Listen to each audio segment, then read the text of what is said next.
ఒక మరణము ఒక నిద్రగా దేవుడు తెలియజేస్తున్నాడు. రేపు ప్రభు ఆర్భాటముతోనూ ప్రధాన దూత శబ్దముతోనూ వచ్చినప్పుడు ఈ పార్థిక దేహము, మట్టికి మన్నుగాను చేయబడిన దేహము ప్రభు వచ్చే దినమున ఒక మహిమా శరీరమును దాల్చుకొని ప్రభు సన్నిధికి చేరుతుంది.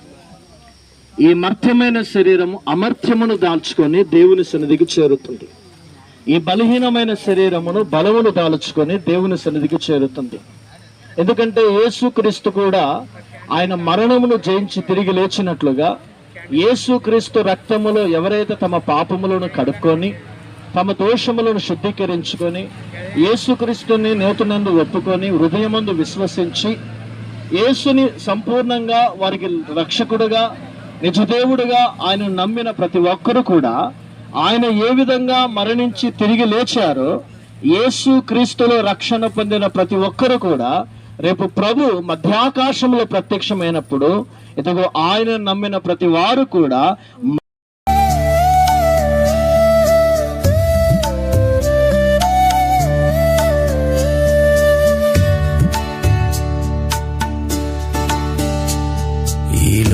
మనది కాదు, మనతోటి ఏమీ రాదు.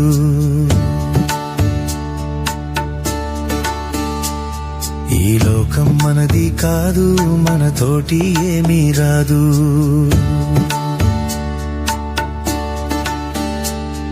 ఇది అంతా గాలి మూట, ఇది మనసున బట్టని మాట.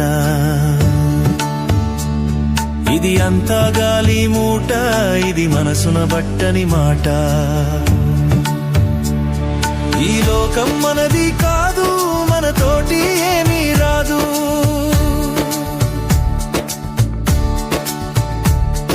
ఈ లోకం మనది కాదు, మనతోటి ఏమీ రాదు.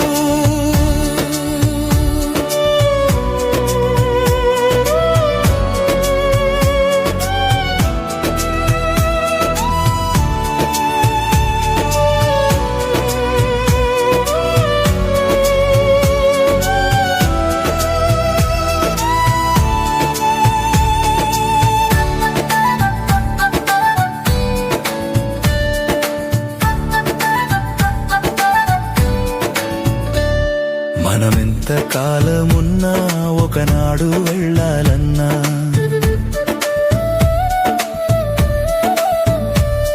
మనమెంత కాలమున్నా ఒకనాడు వెళ్ళాలన్నా, ఆనాడు ఉందామన్నా మనను ఉండనియ్యారన్నా, ఆనాడు ఉందామన్నా మనను ఉండనియ్యారన్నా.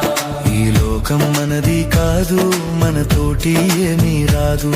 ఈ లోకం మనది కాదు, మనతోటి ఏమీ రాదు.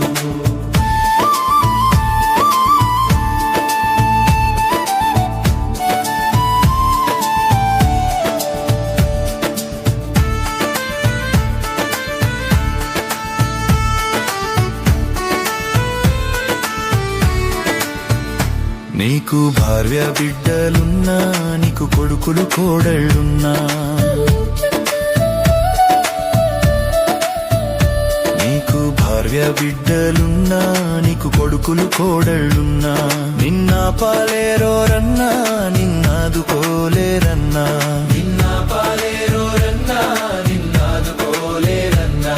ఈ లోకం మనది కాదు, మనతోటి ఏమీ రాదు. ఈ లోకం